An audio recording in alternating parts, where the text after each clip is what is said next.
Okay, I think it's time to start the talk.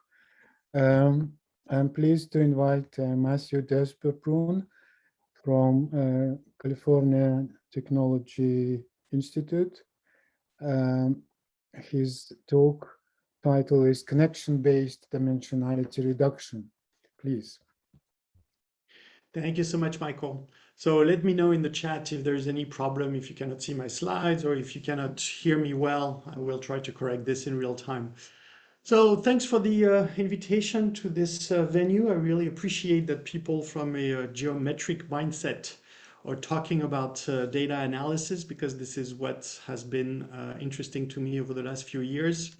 And actually, I just moved from Caltech. Before, when you invited me, I was still at Caltech, but now I'm back in Europe, working for the INRIA and the Polytechnique. So it's very recent. So that's why you didn't know, Michael.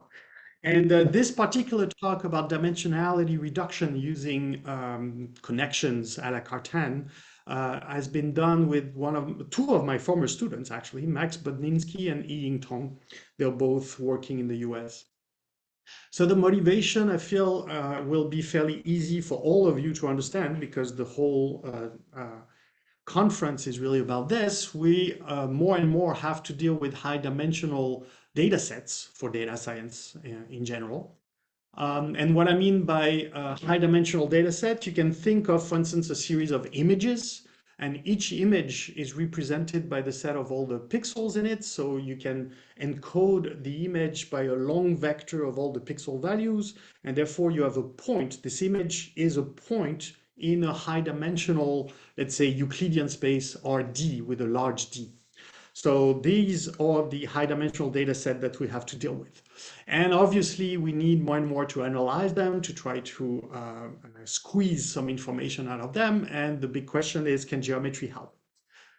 And one of the crucial assumptions that people have used in various machine learning methods or artificial intelligence methods is that very often the data set that you have are not completely random noise, right? So they have some structure, and in particular, the data often samples or nearly sample a D manifold, where D is now small d, so a very low dimensional manifold, which is embedded in this large dimension R to the power big D, okay?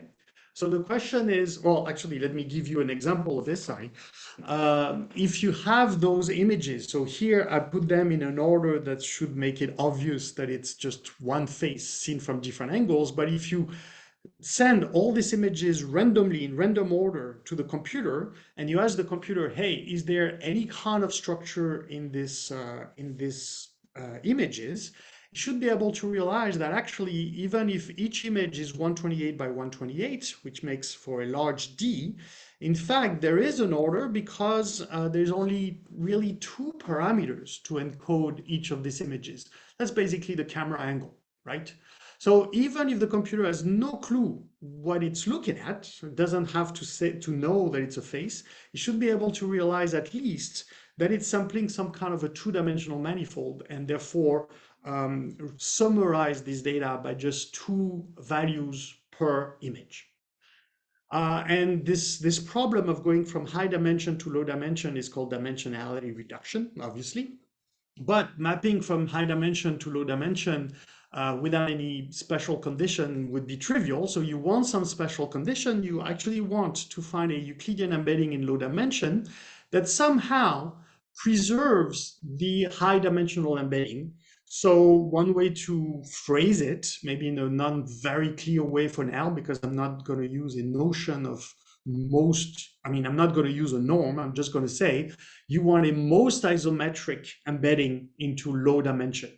So something that roughly preserve all the pairwise distances, geodesic distances, of course, between the points. And again, I say most because, well, if your manifold was non-developable in the first place, you're not going to be able to be isometric. You know that, but you want to do the best job possible in terms of flattening this manifold of small dimension, but embedded in high dimension, back into low dimension.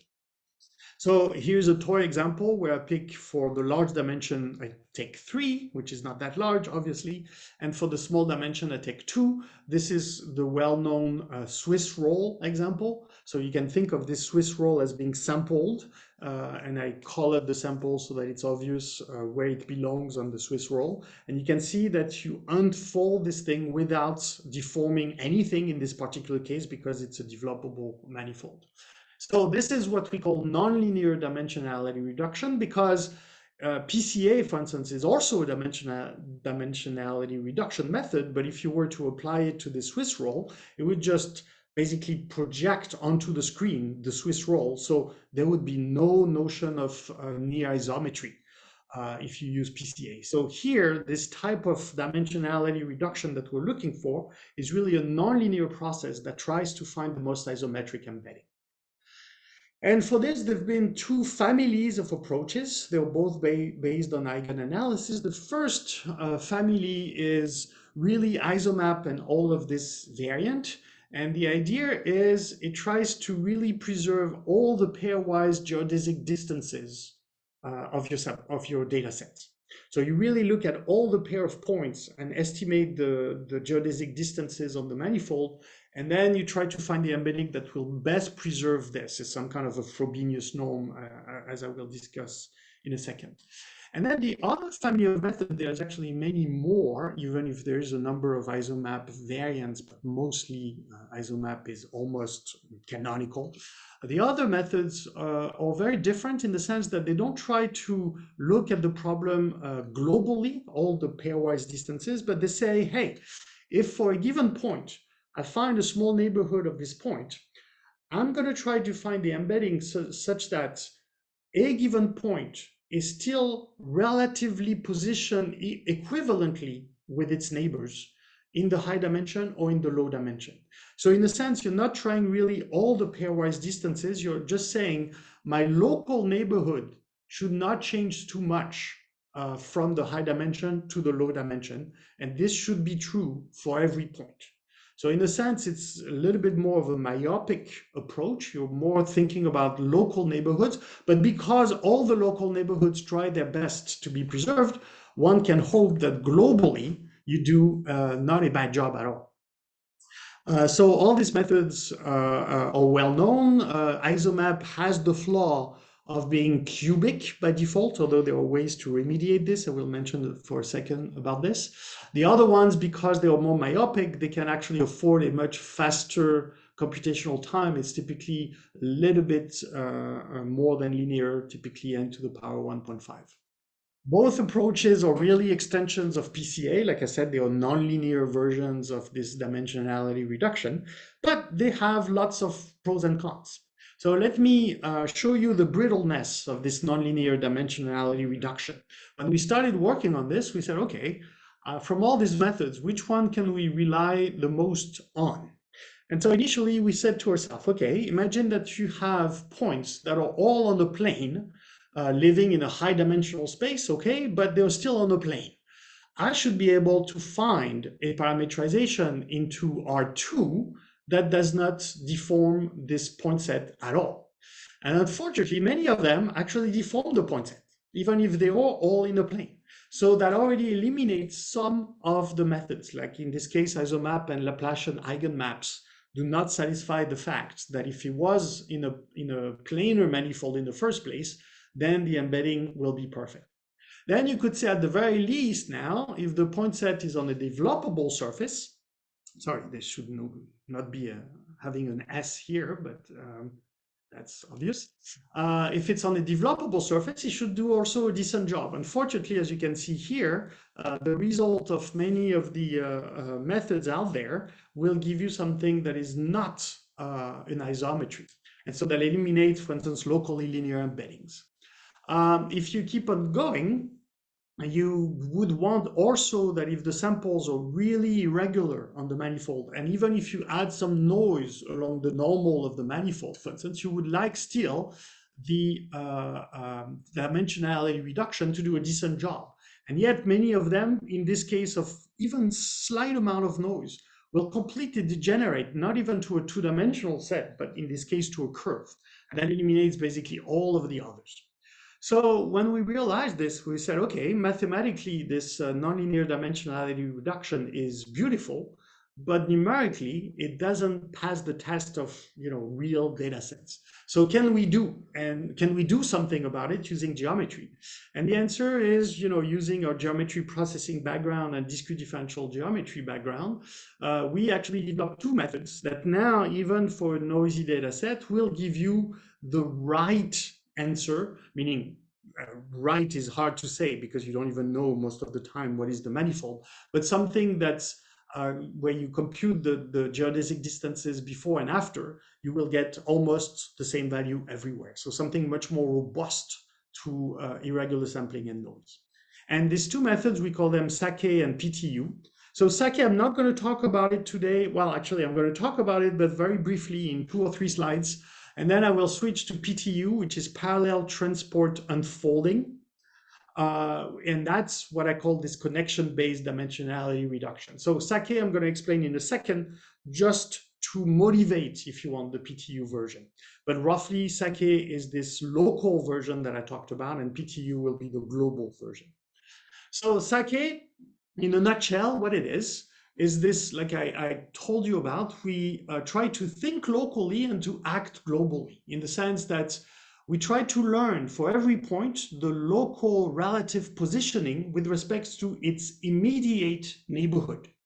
And then for each of these points, we learn this positioning, and then we try to preserve the whole set of positionings, if you want, during the unfurling of the data set. And it's very similar to what people in graphics do when they have to deal with mesh parametrization. If you do have a connectivity between the vertices, you can call this a triangle mesh, for instance. And we do mesh parametrization very, very much similarly. We write every vertex as a linear combination of its surrounding vertices on the original surface. And then we say, find me a parametrization such that the same linear combination that was valid in the embedded 3D space, or embedding 3D space, sorry, is still valid on the flat 2D plane. And this uses the notion of generalized barycentric coordinates, which is not unique as soon as you have a neighborhood of more than 3 neighbors for a 2-dimensional surface, of course.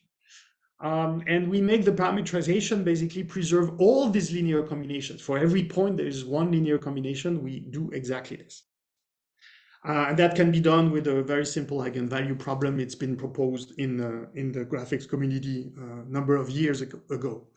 And Sake, the way we extended this dimensionality reduction is basically exactly an analogy of this. We took this very idea and we applied it for high-dimensional data sets. But now, instead of satisfying one linear combination of one vertex or one point with respect to its surrounding vertices, we actually take all the possible generalized barycentric coordinates. So we write, if you want, a number of linear combinations for every point. And at the end, I'm not going to explain the details, but at the end, how do you make this work? All these relative coordinates, which are all the possible generalized barycentric coordinates of a point with respect to its neighborhood, is stored in a big quadratic form Q, which is sparse because you only look at one point and its immediate neighborhood. So Q is sparse. Again, I'm not explaining the expression, but it's basically like a Laplacian and a Laplacian transpose, this quadratic form. In spirit, that's what it is. And then from this quadratic form, a little bit a la Fiedler, we take the first D eigenvectors that are associated with the smallest eigenvalues, except that we remove the first one. That's why I'm saying it's like the Fiedler vector. You remove the first one because you know that it's basically the identity or the vector of 1, 1, 1, 1, 1. And then by using the D eigenvectors of Q after that, you find the embedding that will satisfy all these relative coordinates for every point. And by the way, the eigenvalues also tell you a story about how non-developable your data set was in the first place. So if all the eigenvalues are 0, you know that actually your initial data set was flat or developable. So that's a nice algorithm. Unfortunately, even if it's much better, you see LLE, the locally linear embedding, for instance, for this data set with a little bit of noise, outliers, etc., it gives a very degenerate result. You see that ours, okay, is much better at resisting all these issues and having a very low distortion. But if you push the noise more, at some point, it's going to die. So for instance, for this data set now, where there's more, thickness of noise, all the methods fail, including Sake. So Sake is good at some point, but because it's myopic, because it looks only at local neighborhoods and try to do that its best to preserve the local neighborhood, it sometimes fails. So we decided to go now to a global approach, which really try to preserve not only local distances, if you want, but also global distances, faraway distances, because that will add robustness. In particular, if you imagine that every point is noisy, if those 2 points are super close, the distance between the 2 points becomes extremely noisy, right? Because if you have 2 points like this, I'm not sure if you see my face, but anyway, if you have 2 points like this and you add a little bit of noise, the distance between the 2 points moves a lot. But now if you take 2 points that are far away, even with small amount of noise for each of the point, the distance is pretty stable. So by adding the faraway distances and making sure that they are still okay, you are getting much more robust to noise. And this is exactly the idea behind Isomap. Isomap tries to preserve all the distances, not just the local ones, but the global ones. And because the local ones are potentially noisy, if you want, the global ones can compensate for the errors created by the local ones. So that's the whole idea of Isomap. So now we worked on PTU, this parallel transport unfolding, or connection-based dimensionality reduction, if you want, by really looking back at Isomap and thinking, what could we improve about Isomap? So first, since I'm guessing a few people in the conference may not know about Isomap, in particular the students, let me explain it very briefly. So again, remember, you want to find a map between high dimension and low dimension that preserve geodesic distances. So the first thing you do is, for every point of your point set, you first find the k nearest neighbors. And by k nearest neighbors, I mean nearest neighbors in the sense of distances in high dimension, right? So you look at the Euclidean distance between the points and you find the little k closest ones to a point xi. So for each point xi, you find the k closest neighbors. And you create a graph from this, meaning that you create an edge between xi and all of its k neighbors, and you do the same thing for everybody, which will create a big graph. You can think of this graph as a sort of skeleton of the manifold, because you have basically linked all the super nearby points, but only the super local nearby points. Now, each of these edges, you can think of them, by lack of better information, as a near geodesic path, right? Because the 2 points are super far, they are nearest neighbors, super close, sorry, they are nearest neighbors. So the Euclidean distance between them is a pretty good approximation, again, short of knowing more than this, is a pretty good approximation of the geodesic distance. If the 2 points were far away, the Euclidean distance would be a terrible approximate. But because they are nearest point, it's actually pretty close to the geodesic distance if you compute directly the length of this edge. So for each edge, you can assign to the edge the weight that correspond to the length in RD. And again, this weight is a good approximation of the geodesic distance between two nearby points. And then what you do on this graph, on this weighted graph, you run Dijkstra algorithm to get all the pairwise distances. So this is really the magic of Isomap. The Isomap creators said, hey, Dijkstra algorithm now does all the pairs of distances, not looking at the embedding of the data, but directly in the graph of the data, okay? Where the graph is this k nearest neighbor graph. And so really from this, they get approximations of all the geodesic distances that they store in a big matrix D. So every element of the matrix D, it's a n by n matrix if there is n points, And the dij is the distance between point I and point j. That's it. And from that, then they follow a recipe that is well known called multi-scale MDS, multi-dimensional scaling, sorry. They compute the embedding from this matrix D that basically finds the projection in the small dimension r to the power little d, such that this distance d in high dimension is actually preserved in the low dimension. And this can be done very easily with the Gram matrix that can be found from this D matrix by hitting the D matrix on each side by a special, very simple matrix.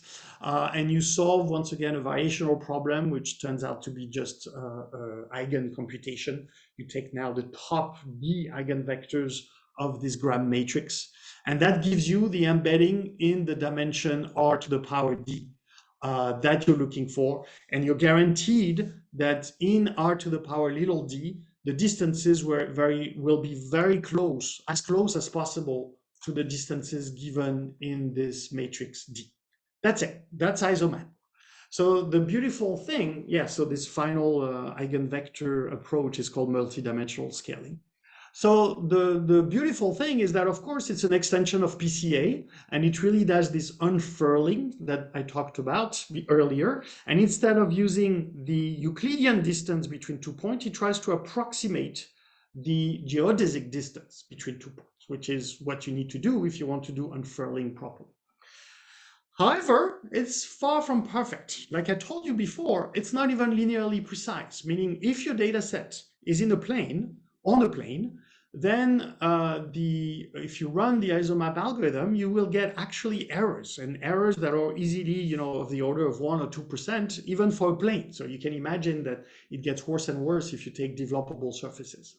And worse, this approach has a big problem for any manifold or any domain that is not geodesically convex, meaning basically that has holes or that is just non-convex. Why?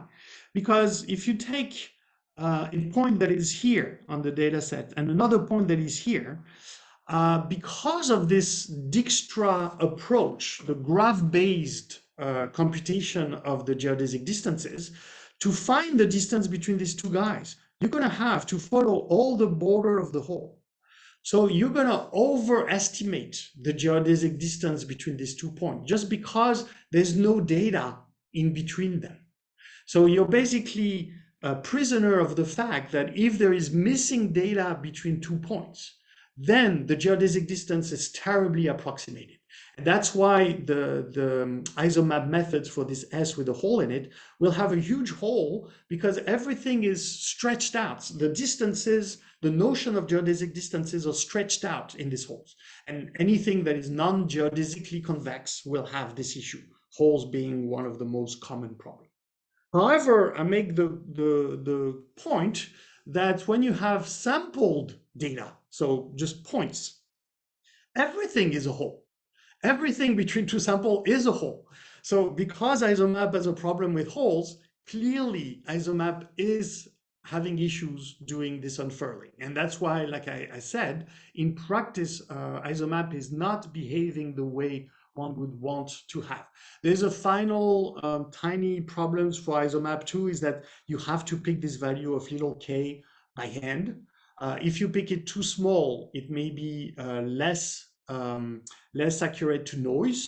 And if you pick it too large, then you may create shortcuts. For instance, on the S, if you have too large of a K, you may make a distance that will connect two branches of the S that are actually far away from each other. So finding also the right K is difficult in practice. That's another flaw of Isomap.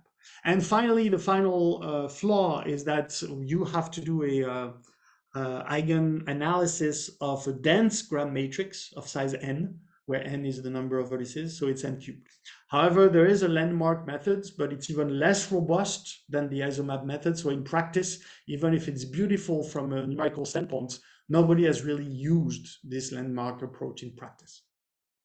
Okay, so this is where we said, okay, from the Isomap description, the only thing we would like to improve really is the geodesic distance computation, because the Dijkstra approach is responsible for most of the problems. The only problem that is not responsible for is the dense gram matrix, but for that there is a solution if we can make the geodesic distances a little bit better. And so we said, let's get the geodesic distances done in another way. And at the time, we were working a lot on parallel transport and connections. And so we said to ourselves, okay, the tangent of a geodesic is itself parallel transported along this curve. So could we use this property of geodesics to try to use parallel transport as a way to approximate geodesic distances?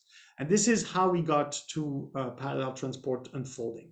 So let me give you first at a high level the two only things that we change in this geodesic computation. First, we create a notion of tangent space. So we find intrinsic neighborhood to the data that will approximate a tangent space. So I will explain how we do it. And then between these tangent spaces, this local little tangent space for every data point, we create a connection, a metric connection between these tangent spaces. So that's really the two things that we end up adding to the picture to get a better approximation of the geodesic distances. And by the way, if you don't know what's a metric connection, in this case it's particularly simple because we're going to use the actual discrete, the Levi-Civita connection really. So if you want a very simple mental picture, you can think of just a rotation of one of the tangent space bases to the other tangent space bases nearby. That's it. So if you store as a rotation in dimension little d between these two tangent space bases, you define a connection.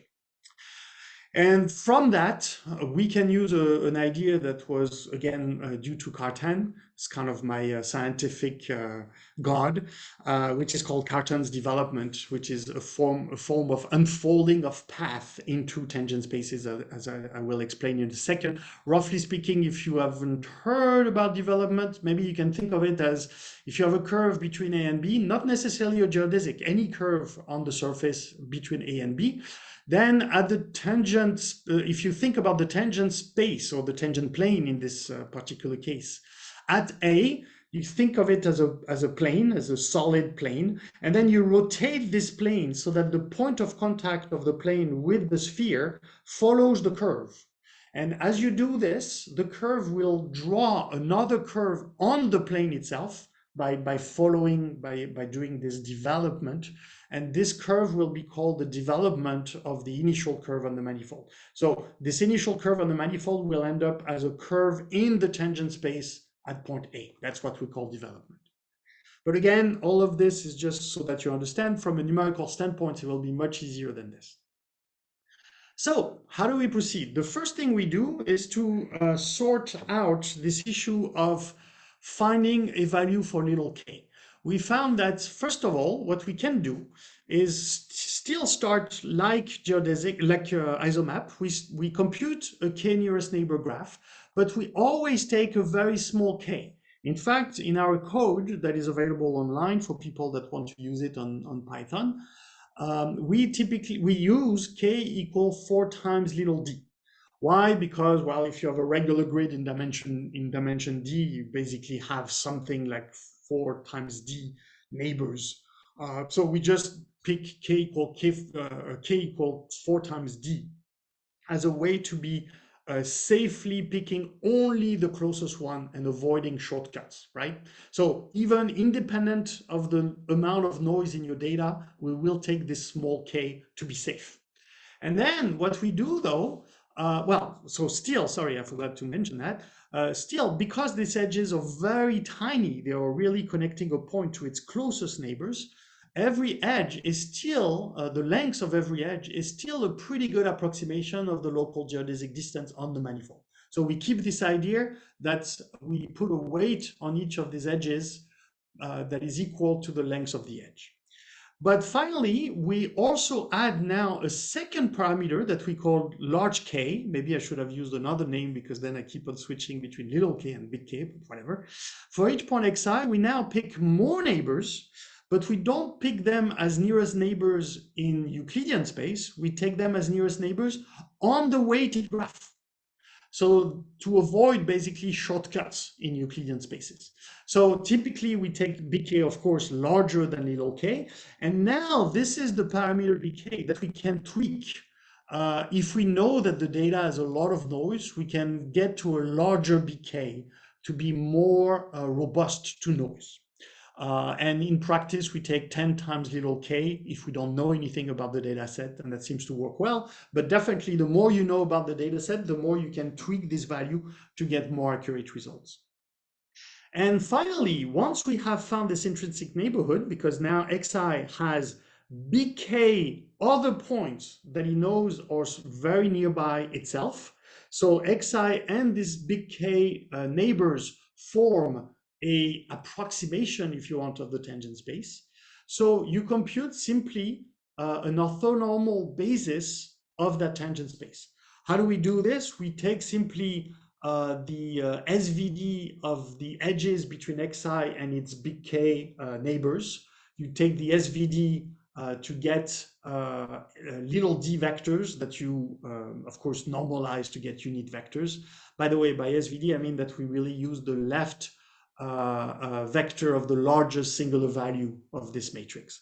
Anyway, you can imagine that from big K points, it's easy to find the tangent space that best fit them and a frame that's an orthonormal frame or basis that spans this subspace. Okay, it's a trivial matter, it's trivial linear algebra. And I call this orthonormal basis Ti, which is the vector that contains all the orthonormal basis vectors as columns. All right. So we do this for every point xi. So every point xi is now equipped with a small matrix of size size big D by little d, because they represent vectors in high dimension that span the little d dimensional subspace, tangent subspace. Okay. So how do we proceed from there? We define, like I told you, a connection between these tangent spaces. And here, fairly simple, because we're going to rely on Levi-Civita connection. Again, by the way, you could take another connection, but Levi-Civita is kind of the most canonical one. So we define simply an orthogonal matrix that is the argmin of how to bring one tangent space Tj, or one tangent space Ti, sorry, to another tangent space Tj when I and j are neighbors in the graph. So for every small edges Ti and Tj, you can compute this connection Rij, which is simply the argmin of this. Ti and Tj has been computed before, so this matrix Rij is determined by this frames. So if you know about the Cartan connection, this is exactly this. The frames are completely arbitrary, right? They can be up to a rotation. So here we align them by the connection. This is the I would say, intuition behind Levi-Civita connection. And this can be done by a very simple linear algebra trick. You compute basically Tj transpose Ti, you take the SVD of it, and the connection will be exactly V times U transpose. It's known as the Procrustes problem, by the way, so it's well known. And that defines, like I said, the discrete Levi-Civita connection by mostly definition. And it turns out that it's a generalization of something, again, that we use in graphics very much. And you may not know, but since 2010, basically, all of the Pixar movies, when they groom animals, meaning when they grow hair on an animal, they actually use exactly this kind of discrete Levi-Civita connection that I explained, except that it's, of course, in 3D, not in high dimension, but it's the same principle. And this connection now will help us to unfold graph bases, meaning that we will map. So if you have between 2 points I and j, a distant path between I and j is a polyline along the graph edges. And we want now to use the connection to unfold this polyline into a tangent space. So in a flat tangent space, while preserving its metric properties. And that's exactly the definition of what a Cartan's development is trying to achieve.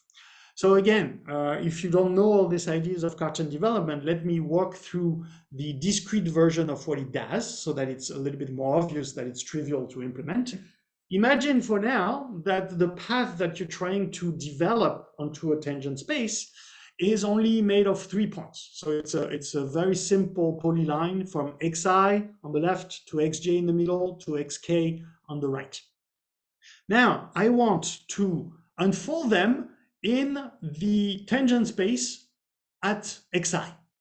So I start by the tangent space at xi that I here display in a gray plane, if you want. And remember, xi is equipped with its own frame of this tangent space, right? So what I drew here is ti. Now, I can think of this point as belonging to the tangent space. I call this point yi. If you want, it coincide with xi in high dimension, but yi is the one that is in this tangent space here, restricted tangent space, the subspace of the entire space. And then the first thing I do, I basically take the tangential component of the first edge. So the first edge of my path obviously does not belong to the tangent space, but the best projection that you can think of is simply take the edge xj minus xi, that's this edge, this vector here, and then I project it onto my tangent space. Since Ti is the matrix that contains the basis, I can just multiply the matrix Ti by the vector. That gives me, from yi, it gives me the point yj, that is basically the orthogonal projection of the point xj. So far, I would say anybody with half a brain would have come up with this. The next question, though, is how do you unfold the second edge onto this tangent plane? Well, the first thing you can think of is, hey, I know how to do it from xj. So from xj, I can take now the subspace at xj that is spanned by a frame tj, and same thing, I can take the tangential component, right? So now I have a vector in tj that I would like to, using Cartan development, I would like to bring back to this tangent space. Well, this is exactly what the connection is used for. So in fact, I can just parallel transport it to the original tangent space by just hitting my tangential projection here, this guy, by the connection between I and j. That's it. So this guy will give me a third point now on the initial tangent space, and these 3 points together, or the discrete development of these 3 points in high dimension. And obviously you can do this if the path is bigger than 3 points, if it's n points. Well, you do this recursively. Each time you multiply, that's the key, you multiply by the connection between 2 consecutive points. And so from this, that means that if you have now a long path between xi1 and xim, you can, from this path, get the development of this path in the very first tangent space, ti1. That will look like another polyline, which hopefully will be nearly preserving all the geodesic curvature because it's a discretization of Cartan's connection. Now, the question is, if xi1 to xim was not a geodesic, and it's the case, by the way, if you use, for instance, a Dijkstra algorithm to give you the shortest path between 2 points, this path is maybe not a geodesic. That was the problem of Isomap, right? So how can we correct for this length here, that should be equal to this length here, to get really the geodesic distance between these 2 points? Well, the answer is simply take now the distance between the very first point and the final one. Meaning forget all the other points that you went through, you only look at the distance between the first one and the second one. The L2 distance, that will be your geodesic distance approximation between the first point and the last point, seen from the connection point of view, okay? And why is that? Simply because a geodesic path has a straight development.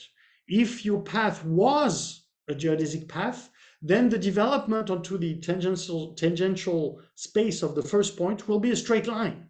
So it should be the straightest vector between the first point and the last guy that is used as an approximation of the geodesic path. And this very simple idea, even applied in 3D, and 3D is not a high dimensional space, obviously, but already applied to 3D compared to a Dijkstra approximation, is already leading to an average error of 0.046% compared to an average of 5.6% for Dijkstra, if you consider all the possible paths between every pair of points. So you can see that you've got a dramatic reduction in the accuracy by just using this parallel transport idea. And now, code-wise, how do we implement this idea? Well, it turns out that you can just take exactly your Dijkstra code, or actually your Isomap code, but you only need to change the Dijkstra part of your Isomap code, and you add only 6 lines. Why? Because we leverage the fact, I point you to the paper, it's been published in the SciAm journal, but I point you to the paper for a clear explanation, well, hopefully clear, but the idea is Dijkstra's algorithm is based on dynamic programming, so it does round of updates, meaning that each time it does an update, potentially he finds a shorter path. Well, when he finds a shorter path, this is where we compute the development that I talked about on the fly. It's very simple because you only have to do the connection computation on a single edge to update the shortest path geodesic distance that you found. So it's really super simple to do. And it doesn't change the computational complexity of the Dijkstra algorithm. That's what's nice about it. So now let me show very briefly, because I'm a little bit late, the results. So now for planar data sets, it fixes the problem of Isomap, because now up to numerical accuracy, you will have no distortion if your data set is planar, which is, I think, it's fair to say that it's the least you should expect from a dimensionality reduction algorithm. But more interesting, now even for this S example where Isomap was giving this huge distortion, now we are able to get something correct, or at least as correct as one can think, because again, it's sampling, so it's hard to call it really correct. But clearly he deals with geodesically non-convex domains very nicely. Same thing for very irregular sampling that works. Same thing in high dimension. We took a torus and we embedded it in 1,000 dimension. Well, Isomap, not knowing that it's a torus in 3D, it just deals with a 1,000 dimensional space. Isomap gives you something that is extremely distorted. Why? Because again, to approximate the distance between that guy and that guy, it has to go over the whole border of the whole of the torus. And so it exaggerates the distances, and therefore it creates buckling in the dimensionality reduction. Whereas ours is, once again, exact in this particular case.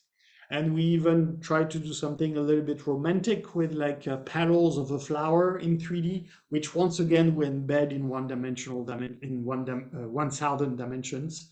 Isomap fails to recognize that it's even a 2-dimensional set, whereas ours, even if it's non-developable, gives something, I would say, sensical. Again, it's not developable, so it's hard to say that it's exact, because there is no such thing as an isometric map, but it gives something that is visually reasonable.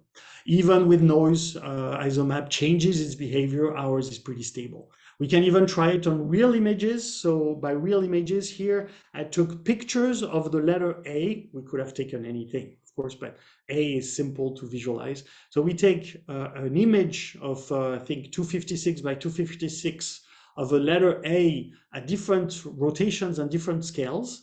And we send these images in random order to the computer and say, okay, find me a 2-dimensional parametrization, if you want, of this data set. And on this data set, our algorithm gives us this, which makes sense, right? You have the small a's on top, the large A at the bottom, and left to right, you see that you have the angle of rotation. So it makes perfect sense. But by the way, one could say, hey, Isomap is pretty much giving you the same thing. So it's slightly different. If I compare the two, actually, you see that it's slightly different, but by not much. However, there's a big difference, which is that if you now remove a block of the pictures, then ours still recognize that it's the letter A, simply there's a big block missing, whereas now Isomap will be completely confused and give you a completely different embedding. So that's really exemplified that it's not able to deal with geodesically convex things. I'm going to skip the landmark picture because it's just to say that you can accelerate the computation. It's more of a numerical issue, so I'm going to skip it. So as a conclusion, we were very happy to see that actually geometry processing can help even in high dimension, not just in the low dimensions that we're used to deal with. And we use notions like connections or intrinsic bicentric coordinates to work on this. Since then, we've continued this idea of high dimensional geometry processing. We do a little bit of learning with semi-supervised learning in particular. Lots of people during the conference have talked about information geometry. So we're also looking, although none of my students are interested in this right now, but because a probability distribution of a model can be seen as a point on a manifold, it would be also interesting to see if this PTU approach can help information geometry. And finally, we're also now looking at the notion of invariance of connections with curvature and torsion, not only for data analysis, but also potentially for Riemannian geometry, right? How to preserve, how to maintain the notion of Bianchi identities in the discrete world. This is something that we're very interested in these days. And this concludes my talk.